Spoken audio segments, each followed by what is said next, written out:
안녕하세요. 데이터 사이언티스트 권시원입니다. 우선 제 소개부터 간략히 하자면 저는 학부 때는 사회학을 전공했어요. 그러니까 문과 출신이고요. 첫 번째 직장은 삼성전자에서 약 8년간 근무를 했고 그중 마지막 2년을 데이터 분석가로 일했습니다. 그리고 약 5년 전에 미국으로 넘어와서 컬럼비아 대학에서 어플라이드 애널리틱스라는 석사학위를 취득을 했고요. 졸업 후에는 IDT 코퍼레이션이라는 미국 IT 회사에서 현재까지 데이터 사이언티스트로 일하고 있습니다.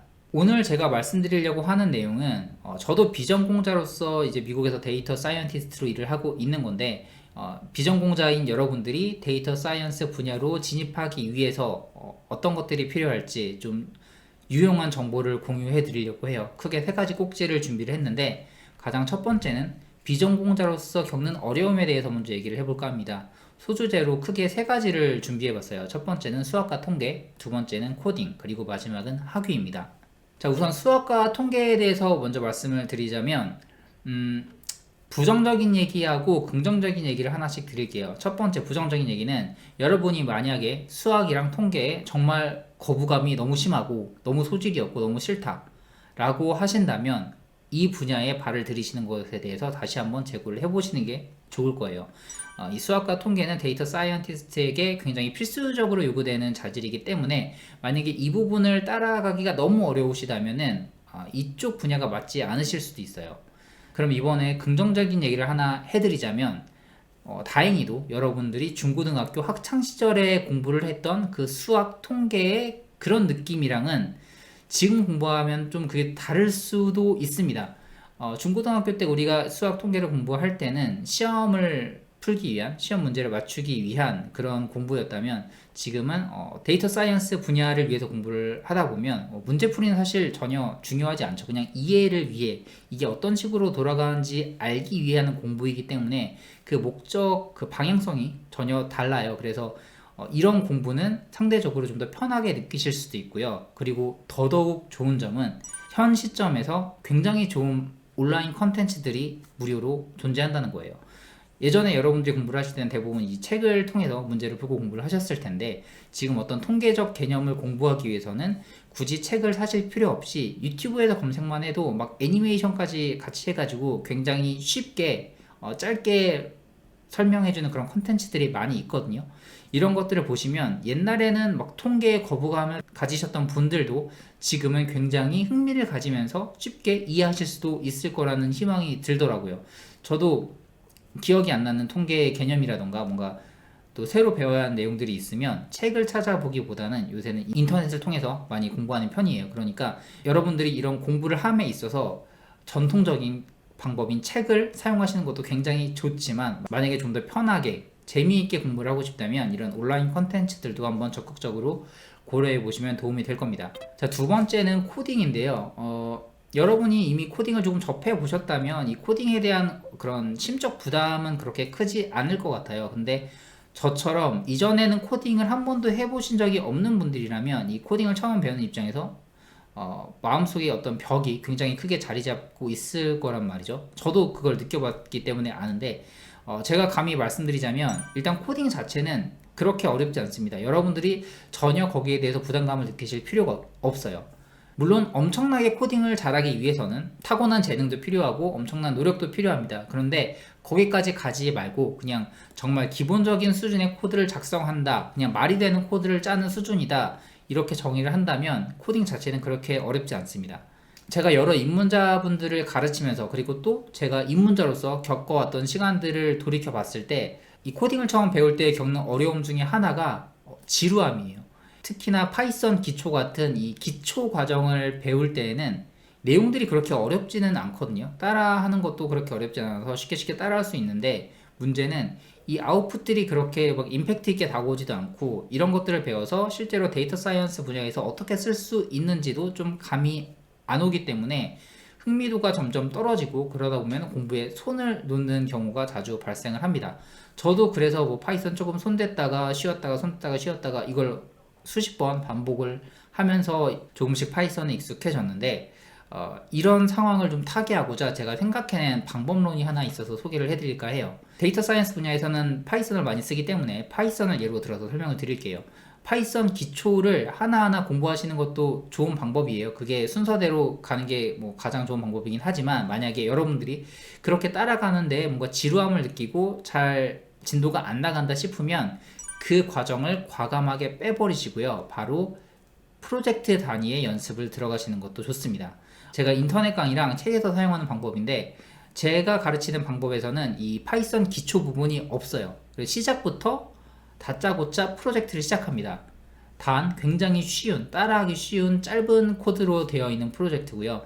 이 프로젝트를 하면서 각각의 문법들이 어떤 식으로 적용이 되는지, 이걸 통해서 어떤 아웃풋을 얻을 수 있고 전체적인 프로젝트의 결과물은 무엇인지를 쭉 보게 돼요. 그러면 아무래도 아웃풋들이 눈에 보이다 보니까 좀 더 높은 흥미를 유발할 수 있고, 또 이 내가 배우고 있는 이 파이썬 코드들이, 파이썬의 이 문법들이 실제로 데이터 사이언스 분야의 일을 하면서 어떻게 사용이 되는지 직접 경험을 하기 때문에 거기에 대한 이해도 직관적으로 높아질 테고요.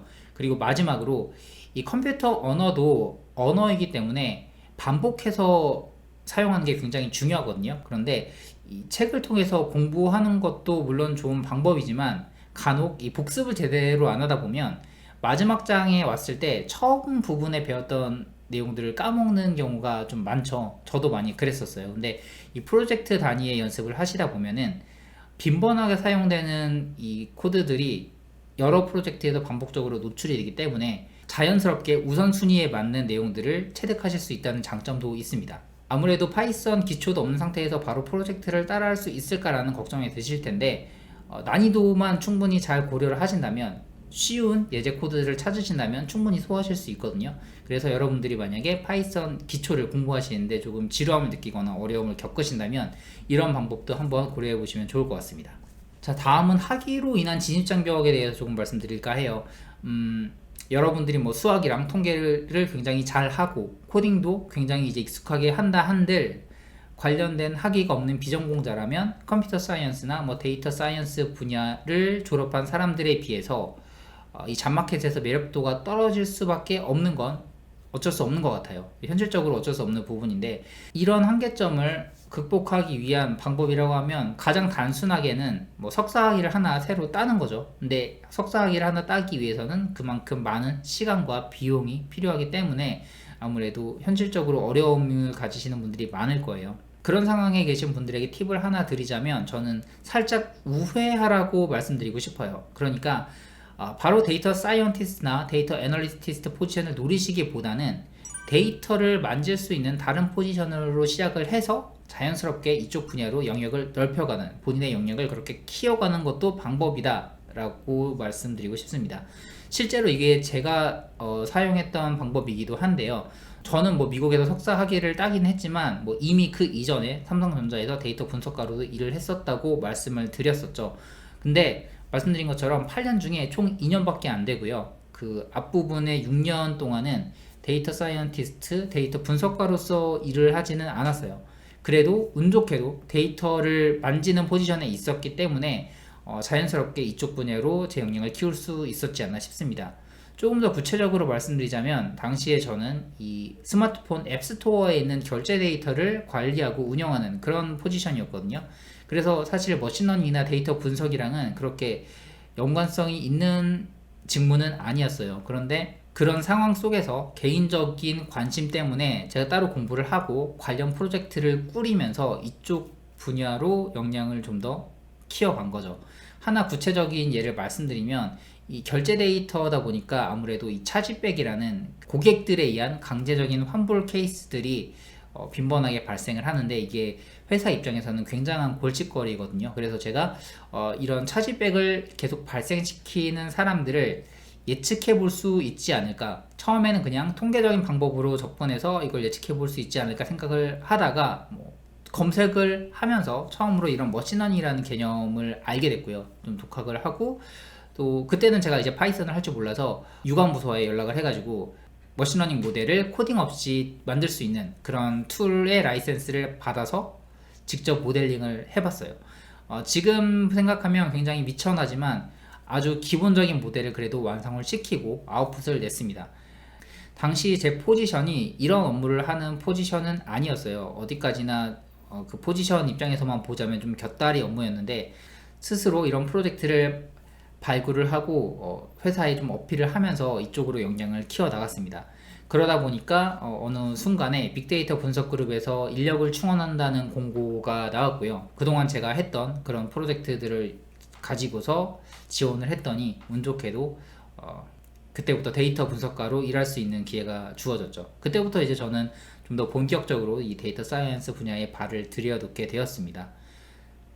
요새는 뭐 데이터 사이언티스트나 데이터 애널리스트가 아니더라도 뭐 예를 들어서 마케터라든지 뭐 운영 기획하시는 분들, PM 분들도 데이터를 만질 일이 굉장히 많은 세상이에요. 그렇기 때문에 이런 다른 포지션으로 시작을 하신다고 하더라도 본인의 그런 업무 에리어를 조금 넘어서서 좀 더 적극적으로 이런 관련 프로젝트를 리드해서 본인의 역량을 키우신다면 분명히 이쪽 분야에 좀 더 본격적으로 발을 들여 놓으실 수 있는 기회도 찾아올 거라고 생각합니다. 자, 다음 주제는 이 데이터 사이언스 공부를 위한 팁이에요. 가장 첫 번째로 혼자서 공부할 수 있냐에 대한 질문에 좀 답을 해드리려고 합니다. 간단히 답부터 말씀드리면 할 수 있다예요. 자, 만약에 혼자서 공부를 할 수 있는데 그럼 저는 왜 그 비싼 돈을 들여가면서 미국에서 학위를 땄는가? 뭐 학위를 그냥 단순히 사기 위해서인가? 뭐 그거는 아니죠. 물론 대학원 공부도 충분히 그만한 가치가 있고 배우는 내용들이 많이 있는데, 반대로 얘기를 해볼게요. 그러면 혼자서 공부하는 게 대학원을 가서 공부를 하는 것보다 어려운 점은 무엇일까? 뭐 이걸 한번 생각해보면 좀 더 답이 명확할 것 같아요. 수많은 단점들이 존재하겠지만 그 중에서 제가 가장 중요하다고 생각하는 거는 방향성이거든요. 대학원 프로그램을 들어가면 어느 정도 커리큘럼이 이렇게 잡혀 있기 때문에 그걸 따라가는 과정이 상대적으로 스무스하고 불안감이 조금 적어요. 반대로 혼자 공부를 하시는 입장이면 어떤 것부터 어떻게 공부해야 될지 모르고 그 방향성에 대해 스스로도 계속 의문을 품다 보니까 뭐 계속 이거에다가 저거에다가 수정하는 경우도 많고, 그런 식으로 시간을 낭비하고 또 최악의 경우는 끝까지 공부를 잡고 있지 못하고 중간에 포기해 버리는 경우도 많이 생기게 되죠. 자, 이런 방향성을 잡기 위해서 굉장히 쉬운 방법 중에 하나는 그냥 시중에 나와 있는 인터넷 강의나 책을 이용하는 거예요. 뭐 여러분들이 끈기만 있다면, 그러니까 자기 주도적으로 이렇게 공부를 하실 수 있다면 뭐 책이나 인터넷 강의를 통해서도 기초 수준의 공부들은 충분히 혼자서 하실 수 있거든요. 근데 만약에 여러분들이 뭐 책 살 돈도 없고 인터넷 강의 들을 돈도 없다, 혹은 그렇게 하기 싫다라고 하시면 이런 식으로 공부하시는 거 한번 해보셨으면 좋겠어요. 그 시중에 나와 있는 책이나 인터넷 강의를 구입하지 마시고 거기 나와 있는 목차들만 한번 쭉 모아서 훑어보세요. 그러면 굉장히 빈번하게 자주 등장하는 그런 주제들이 있을 겁니다. 그런 것들을 따로 정리를 해가지고 구글에서 검색을 해보시면 거기에서 이미 충분히 여러분들이 배우실 수 있는 내용들, 컨텐츠들이 무료로 올라와 있어요. 사실 이미 온라인에는 여러분들이 학습할 수 있는 수많은 리소스들이 존재합니다. 그냥 어떤 걸 배워야 되고 어떤 게 좋은 자료인지 모를 뿐이에요. 아무래도 혼자 공부를 하게 되면 뭐 이런 방향성을 잡는데 계속 불안감을 안고 가야 되는 단점은 있지만 결코 혼자 공부하는 게 어렵거나 불가능한 것은 아니거든요. 그리고 어느 정도 기초 지식이 쌓이면 그 다음부터는 혼자 공부해야 되는 내용이 훨씬 더 많은 분야이기도 해요. 뭐 대학원 프로그램도 그렇고 시중에 나와 있는 책이나 인터넷 강의가 커버하는 내용이 기초 과정에 집중이 되어 있다 보니까 한정적인데, 이런 부분을 뛰어넘어서 더 깊이 공부하시고 싶은 분들은 어차피 혼자 직접 찾아서 공부를 하셔야 됩니다. 자, 다음은 간단하게 따라해볼 만한 프로젝트를 어떻게 찾는지 한번 보여드릴 건데, 제가 아까 그 코딩을 배우는 방법 중에 하나로 그 파이썬 기초 뛰어넘고 바로 쉬운 프로젝트부터 시작해라 이렇게 말씀을 드렸었잖아요. 뭐 그런 프로젝트를 어떻게 찾는지 한번 실제 사례를 통해서 보여드리려고 해요. 제가 추천드리는 사이트가 크게 세 가지가 있는데, 첫 번째는 캐글이에요. 캐글은 원래 컴피티션으로 유명해서 이미 많이 들어보신 분들도 있을 거고, 두 번째는 미디엄이라는 사이트고, 이 미디엄이랑 자매품 같은 사이트, 이 트롤 데이터 사이언스라는 사이트가 있어요. 이 세 개 사이트에서 나오는 결과물들을 좀 추천드리는 편이고, 뭐 이거 말고도 좀 이 머신러닝 관련된 데이터 사이언스 관련된 검색을 했을 때 구글에서 빈번하게 등장한 사이트들이 몇 개 더 있기는 해요. 그런 것들도 다 좋은 사이트니까 편견 없이 다 보시면 좋겠고, 이 중에서 제가 가장 추천드리는 건 투월 데이터 사이언스입니다. 이 사이트를 가장 추천드리는 이유는 입문자들이 보기에 굉장히 편하게 준비가 되어 있어요. 제가 만약에 예를 들어서 머신러닝 알고리즘 중에서 가장 기본이 되는 리니어 리그레션을 공부하고 싶다. 그러면 보시는 것처럼 리니어 리그레션 이그젬플 코드 파이썬이라는 키워드로 검색을 해보세요. 그러면 이렇게 수많은 결과물이 나오는데, 여기 빨간색 박스로 쳐진 부분이 지금 이 투월 데이터 사이언스에 올라와 있는 포스팅 중 하나거든요. 이걸 클릭을 해보면 이런 식으로 리니어 리그레션이 무엇인지에 대해서 이 그림과 같이 굉장히 쉽게 써져 있어요. 제가 아까 말씀드린 것처럼 이 사이트에 올라와 있는 상당수의 포스팅들이 이 입문자들을 대상으로 한 것이기 때문에 다른 사이트에 나와 있는 설명들보다 비교적 쉽게 설명되는 경우가 많거든요. 그래서 입문자분들에게는 정말 부담 없이 접근할 수 있는 그런 리소스가 아닌가 생각을 합니다. 그리고 쭉 내려보시면 이렇게 파이썬 코드도 어떤 식으로 작성을 하면 되는지 보여주고 있고요. 여기 나와 있는 파이썬 코드를 직접 따라해서 작성을 해보시면 간단한 프로젝트는 혼자서도 충분히 따라하면서 공부를 해보실 수 있습니다. 여기 보이는 사례 같은 경우는 이 리니어 리그레션을 from the scratch로, 그러니까 아무것도 없는 상태에서 처음부터 만드는 그런 예제인데, 이런 거 말고 이미 구현되어 있는 패키지를 불러와가지고 사용하는 방법이 조금 더 일반적이긴 하거든요. 그런 식의 예제 프로젝트들도 많이 올라와 있으니까 이렇게 검색을 해보시고 쉬운 프로젝트를 찾아서 직접 따라해 보면서, 그리고 앞에 나와 있는 이론적인 부분도 꼭 읽으시는 게 좋아요. 어떤 식으로 돌아가는지 좀 이해를 해야 코드를 통해서 구현된 결과물을 이해할 수 있기 때문에 전체적으로 확인을 해주시는 게 좋습니다. 자, 좀 뜬금없는 얘기인데 저 영어 공부를 하라는 얘기를 꼭 말씀드리고 싶어요.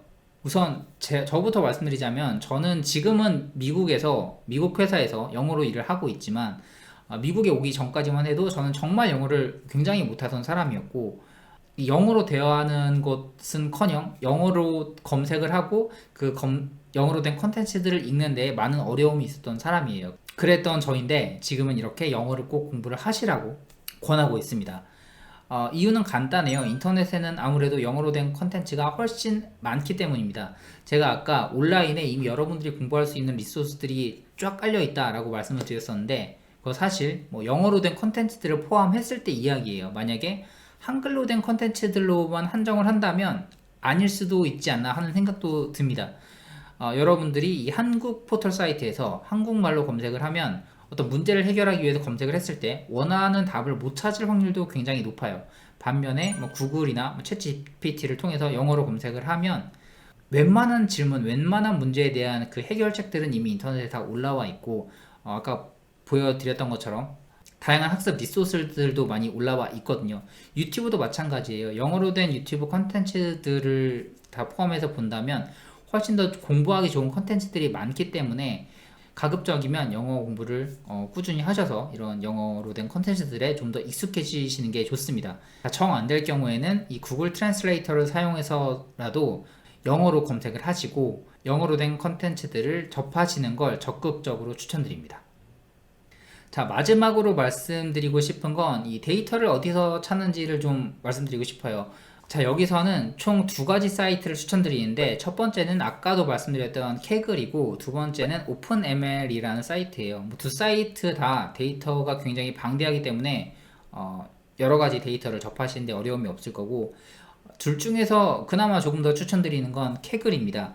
캐글은 이미 아시는 분들은 많이 아시겠지만 컴피티션으로 좀 유명한 사이트거든요. 단순히 데이터셋이 많은 사이트라기보다는 이 실제 회사들이 자기네들 데이터를 올리고 문제를 딱 내가지고 사람들한테 경쟁을 시켜요. 이것들을 예측하는 머신러닝 모델을 만들어 봐라 라고 해서 경쟁을 시켜가지고 성적이 좋은 사람들은 상금을 받거나 운이 좋으면 취업이 바로 될 수도 있고, 그런 식으로 컴피티션을 하는 사이트인데, 데이터셋들도 많이 올라와 있습니다. 여기 왼쪽에 보시면 데이터셋이라고 제가 지금 빨간색으로 표시를 해놨는데, 이 데이터셋 부분을 클릭하시면 보시는 것처럼 다양한 데이터들을 직접 다운로드를 받으실 수 있어요. 이 올라와 있는 데이터마다 좀 특성이 다른데, 어떤 데이터들은 이 데이터에 대한 설명이 굉장히 잘 나와 있는 반면에 어떤 경우는 설명이 하나도 없는 경우가 있으니까 이런 것들을 좀 필요에 따라서 잘 선택하시면 될 것 같고요. 이 데이터들이 근데 좀 특색이 있거든요. 이 컴피티션이랑 관련되어 있는 데이터들도 있고 컴피티션과 전혀 상관없이 그냥 사람들이 공유하는 차원에서 다양한 데이터를 올려놓기도 해요. 제가 여기서 추천드리는 데이터들은 그냥 막 올라온 데이터보다는 이 컴피티션과 관련된 데이터를 받으시는 걸 추천드립니다. 이유가 뭐냐면 이 컴피티션 같은 경우는 문제를 딱 정의를 해줘요. 데이터를 주고 여기에서 뭐 이것을 예측하는 예측 모델을 만들어 봐라 라는 식으로 문제를 딱 정의를 해주기 때문에 데이터를 딱 봤을 때 뭔가 프로젝트를 연습해 보기에 굉장히 좋습니다. 근데 만약에 이런 정의가 하나도 없고 그냥 데이터만 딱 올라와 있으면 이 데이터를 가지고 뭘 하지? 하는 생각이 들 수도 있어요. 이걸 뭘 하지 해서 뭘 할지를 찾아내는 것도 분명히 중요한 스킬인데 입문자 입장에서 고민할 단계는 아니라고 생각을 해서 일단 문제가 정확히 규정된 데이터를 찾는 게 좋다라는 말씀을 드리는 거고 이런 데이터를 찾기 위해서는 데이터셋 바로 위에 있는 이 컴피티션을 클릭을 해주세요. 이 컴피티션을 클릭을 하시면 현재 진행 중인 컴피티션이 나오거든요. 근데 현재 진행 중인 컴피티션에 굳이 참여를 해서 경쟁적으로 정해진 타임라인 안에 이 프로젝트를 끝내야지 하는 그런 식으로 하실 필요가 없이 이미 완료된 컴피티션도 여러분들이 접근을 하실 수 있습니다. 저기 우측에 보시면 필터가 있죠. 필터를 클릭해 보시면 이렇게 completed를 따로 선택을 하실 수가 있어요. 이미 끝난 컴피티션을 검색을 하셔가지고 컴피티션에 들어가 보시면 거기에 데이터를 다운받으실 수도 있고요. 당연히 이 컴피티션의 그 문제 정의도 다 나와 있습니다. 그리고 참여한 사람들의 스코어 같은 것들도 리더보드에 다 나와 있기 때문에 스스로 한번 연습을 해보시고 내가 이 컴피티션에 참여했으면 나는 이 정도 등수쯤 됐겠다라는 좀 비교도 해볼 수 있으니까 아무래도 좀 재미도 있죠. 흥미가 상당히 높아질 수 있는 접근법이기 때문에 여러분들이 스스로 데이터를 찾아가지고 연습을 해보시는 상황이라면 이렇게 완료된 케겔 컴피티션 그리고 실력이 좀 더 갖춰지면 진행 중인 컴피티션도 참여해보시면 좋을 것 같습니다. 제가 오늘 준비한 얘기는 여기까지입니다. 일단 비전공자로서 데이터 사이언티스트로 일하고 있는 입장에서 여러 가지 팁들을 드리고 싶었는데 충분할지는 모르겠어요. 제가 그리고 사실 저 같은 경우는 미국에서 이 석사 학위를 했지만 아까 말씀드린 것처럼 저는 이 분야를 잘 하기 위해서 꼭 대학원 과정이 필요하다라고는 생각하지는 않거든요. 굳이 핑계를 대자면 저 같은 경우는 미국에서 일을 해보고 싶었던 마음 때문에 이 미국 대학원을 왔던 게 더 커요. 단순히 이 배움을 위해서 왔다기보다는 그런 목적으로 온 거기 때문에 여러분들이 꼭 대학원을 가지 않더라도 스스로 의지만 있으면 충분히 이 분야를 여러분들 것으로 만들 수 있을 거라고 믿습니다. 감사합니다. 안녕하세요. 이재우입니다. 저는 캐나다 토론토에 거주하고 있고요. 현재 글로벌 제약회사 커머셜 팀에서 데이터 사이언티스트로 일하고 있습니다. 이렇게 만나 뵙게 돼서 반갑습니다. 제 배경에 대해서 조금 더 말씀드려보자면요. 저는 한국에서 언론정보학을 공부하고 외국계 홍보회사에서 일을 하다가 이제 커리어를 바꿔보고자 제가 30살에 다시 통계학을 공부하게 됐어요. 그리고 2017년부터 데이터 사이언티스트로 일하고 있습니다. 이건 지극히 제 개인적이면서도 어쩌면 현실적인 답변이 될 수 있겠는데요. 제가 커리어를 바꾸는 과정에서 아무래도 시간이 흐르고 또 제가 가정을 꾸리다 보니까 한국에서 재취업하는 게 오히려 저한테는 좀 쉽지 않았어요. 다만 북미에서는 면접 과정이나 혹은 이력서를 내는 과정에서도 사진을 게재한다거나 아니면 나이를 공개하는 게 없거든요. 그래서 북미에서 자리를 잡는 게 오히려 저한테는 좀 수월하지 않았나. 그래서 캐나다에서 일을 하고 있습니다.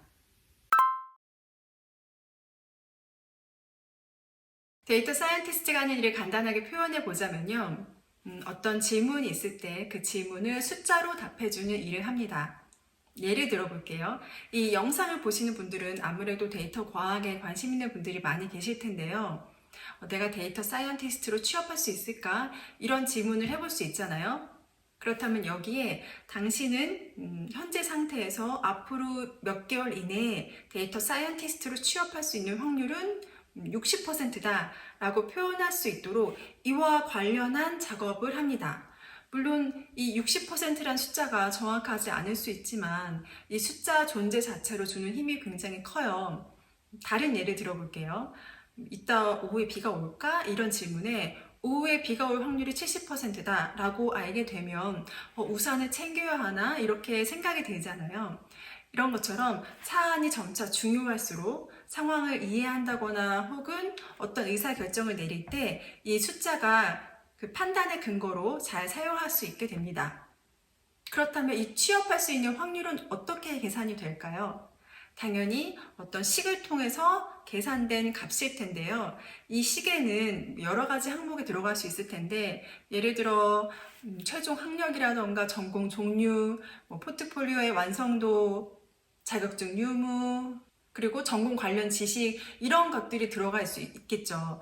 그래서 취업한 사람들과 취업에 좀 떨어진 사람들 간의 데이터를 다 모아서 각 항목마다 가중치를 알게 되면 어떤 사람이 이 항목에 대한 정보를 알고 있을 때 이 사람이 데이터 사이언티스트로 취업할 수 있는 확률을 계산할 수 있게 됩니다. 데이터 사이언티스트 일은 이제부터가 시작인 것 같아요. 예를 들어서 포트폴리오의 완성도라는 게 주관적이다 보니까 객관적인 다른 데이터가 없을까? 포트폴리오 제작 기간이라던가 그런 것들이 있을 수 있잖아요. 이 항목에 대해서 조금 더 발전시키는 거죠. 혹은 새로운 항목이 들어올 수도 있죠. 다른 코딩 성적이라던가 면접 어떻게 준비했는지 이런 항목이 있을 때와 없을 때 식끼리 비교를 해보기도 하고요. 이렇게 첫 번째 식, 두 번째 식 하면서 버전 관리하는 작업도 하게 됩니다.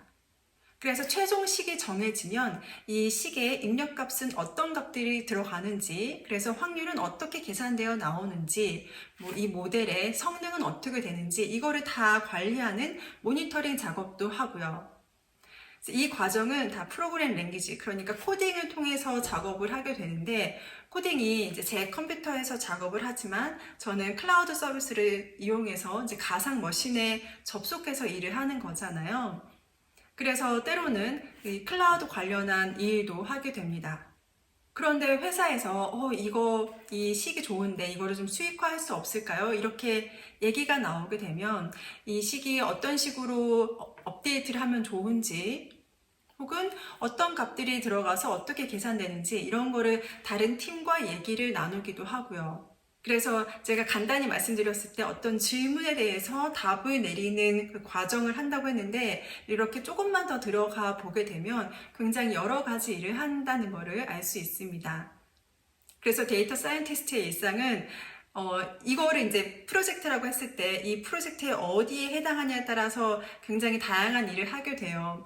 어떤 날은 코딩이 잘 안 돼서 하루 종일 디버깅 하는 날도 있고 어떤 날은 팀원끼리 미팅을 한다거나 발표를 한다거나 그런 날도 있습니다. 저는 이 질문에 중요한이란 단어를 좀 집중해 보고 싶어요. 데이터 사이언티스트가 업무 지식을 아는 거, 혹은 프로그램 랭귀지를 잘 다루는 거, 커뮤니케이션 능력 등 이런 것들도 물론 중요하지만 이것보다 더 상위 개념으로 중요한 게 있거든요. 물론 저 역시 그 역량을 키우기 위해서 노력을 하고 있습니다. 저희가 앞서 다뤘던 그 데이터 사이언티스트가 하는 일을 봤을 때 전체 과정에서 단 한 번의 오류도 없이 실수도 없이 정말 최적화한 방법으로 이 프로젝트를 마무리할 수 있을까요? 이건 정말 거의 불가능에 가까워요. 제가 이 얘기를 하는 이유가 뭐냐면 사람이 똑같은 일을 계속 똑같이 반복했을 때 실수를 최소화할 수 있어요. 그런데 데이터 과학 업무 특성상 똑같은 일을 똑같이 반복하는 거는 거의 없습니다. 그 말은 일하는 과정에 의도치 않게 실수도 하게 되고 또 의도치 않게 상황이 바뀌게 되고요. 또 중간에 서비스가 바뀐다던가 혹은 새로운 기술이 나올 수도 있어요. 그렇다 보니까 데이터 사이언티스트는 이 업무 과정에서 실수를 줄인다거나 최소화하는 게 정말 중요합니다. 그런데 이걸 어떻게 알 수 있을까요? 처음 해봤던 일인 거잖아요. 저도 이거에 대해서 좀 한참 고민을 해봤는데 제가 내린 답변은 질문하기였어요. 그러니까 매 순간마다 내가 이걸 왜 하지? 왜 필요하지? 이게 가장 맞는 방법인가? 매 순간 질문을 던져보는 거죠. 그래서 질문을 할수록 실수를 줄인다던가 혹은 더 나은 방향으로 계속 찾아보게 되고요. 이 질문을 던질수록 질문을 하고 답하는 과정에서 커뮤니케이션 그 기술도 향상시킬 수 있고 또 업무 지식이나 내가 필요한 지식이 무엇인지 찾아보는 그런 과정도 접하게 됩니다. 그래서 데이터 사이언티스트의 가장 중요한 역량은 바로 질문하기라고 저는 생각을 해요. 개인적인 생각인데요. 저는 일에 있어서는 어느 정도 기대감이 있어야 된다고 생각합니다. 그러니까 일을 하다 보면 어떤 날은 힘들기도 하고 어렵기도 하고 하루 종일 미팅을 하다 보면 지치기도 하는데요. 하지만 전반적으로 봤을 때 내가 이 프로젝트가 끝날 때 문제를 해결하는 과정 속에서 나는 무엇을 배우고 또 어느 정도 성장을 하겠다 이런 거를 알 수 있기 때문에 일을 할수록 점점 자신감이 생기게 되는 것 같아요. 전 이걸 기대감이라고 생각하는데 이런 기대감이 있다는 게 장점 중 하나가 아닐까 생각합니다. 반면에 단점 같은 경우에는 제가 단점을 그렇게 깊게 생각을 해본 적이 없어서 어떤 걸 답변 드려야 하나 고민이 드는데요. 단점보다는 좀 힘든 점을 꼽아보자면 어느 정도 부담감이 있는 것 같아요.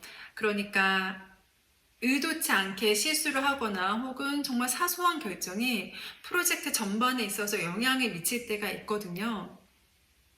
그래서 이 부담감을 잘 극복해야 하는데 저 같은 경우에는 이렇게 질문을 통해서 확인을 하는 편이고요. 프로젝트 하기 전에 하는 과정에서 내가 했던 질문들, 그래서 나는 어떤 걸 확인했는지, 프로젝트가 끝나면은 내가 질문하지 못했던 것들을 다시 한번 확인해 보기도 하고요. 그래서 다음 프로젝트에는 이런 걸 좀 더 반영해야겠다 다짐하면서 좀 부담감을 좀 기대감으로 바꾸려고 노력하는 것 같아요. 제 얘기를 말씀드려보자면 저는 한국에서 언론정보학을 공부하고 다시 10년 뒤에 통계학을 공부하게 된 상황이었는데 사실 제가 유학을 한 적도 없고 수능 수학이 마지막 수학이었잖아요. 그러다 보니까 제가 일기장에 이렇게 종종 썼던 글이 있어요. 바로 내가 과연 졸업할 수 있을까? 이런 글이었는데 왜냐하면 공부 잘하는 사람들은 워낙 많았거든요. 근데 내가 다른 사람들과 비교했을 때 그 어떤 것보다 낫다라는 게 전혀 없었어요. 그러니까 나이도 있죠. 체력도 부족하죠. 영어도 불편하죠. 그리고 제가 대학교 4학년 때 출산을 해서 아이까지 돌봐야 하는 상황이었어요. 그런데 그 일기장에 언젠간 이해하겠지 이런 문구가 종종 있었습니다. 사실 지금도 그래요. 지금도 어려운 상황이 있을 때 그럴 때가 종종 있거든요. 그런데 중간에 그만두지 않으면 그거를 이해하는 순간이 옵니다. 비록 다른 사람과 비교했을 때 그 순간이 좀 늦게 올 수도 있겠지만 굳이 비교할 필요는 없는 거잖아요. 지금도 일하다 보면 새로운 것을 배울 때가 굉장히 많은데 그래서 낯설기도 하고 그렇지만 내가 처음에는 힘들겠지만 두 번째는 좀 괜찮아지겠지 이런 생각이 늘 있어요. 그러니까 익숙하지 않은 것을 어렵다고 판단해서 난 못해 라고 결론 내리면 전 정말 아무것도 못했을 것 같아요. 그런데 어렵네. 그 상황에서 처음이니까 어렵지. 하지만 언젠간 이해하겠지라고 생각을 하면 그 어떤 것도 할 수 있지 않을까 생각을 합니다. 그래서 잘한다는 건요. 그 잘할 때까지의 과정을 반복해서 학습을 해야 하는데 그 과정을 잘 견디는 사람이 결국 잘하는 사람이지 않을까 그런 생각을 합니다. 이 질문에 대해서는 정말 많이 받는데요. 사실 입문자라 하더라도 개인마다 알고 있는 지식도 다르고 또 부족한 면도 다르기 때문에 이거를 통괄할 수 있는 답변을 드리기가 참 쉽지가 않아요. 그럼에도 불구하고 제가 항상 추천드리는 공부 방법이 있습니다. 바로 다른 사람이 작성한 코딩 스크립트를 읽는 거예요. 이거는 입문자뿐만 아니라 저 역시 이 방법으로 계속 공부를 하고 있고요. 프로그래밍 랭귀지도 일종의 언어잖아요. 언어라는 측면을 봤을 때 이 언어는 읽기와 쓰기 중에 어떤 게 더 먼저 배우나요? 당연히 읽기부터 배우죠. 그런데 저는 쓰기부터 시작을 했어요. 그래서 코딩을 아무런 배경 지식이 없는 상태에서 작성부터 하다 보니까 굉장히 힘들었던 기억이 있거든요. 그런데 읽기부터 공부를 하게 되면 굉장히 많은 자료가 있습니다. 케글 웹사이트에서도 각 업계마다 그 데이터가 있어서 많은 사람들이 이렇게 스크립트를 작성해 놓은 게 있는데 이걸 읽어보는 거를 정말 추천드려요.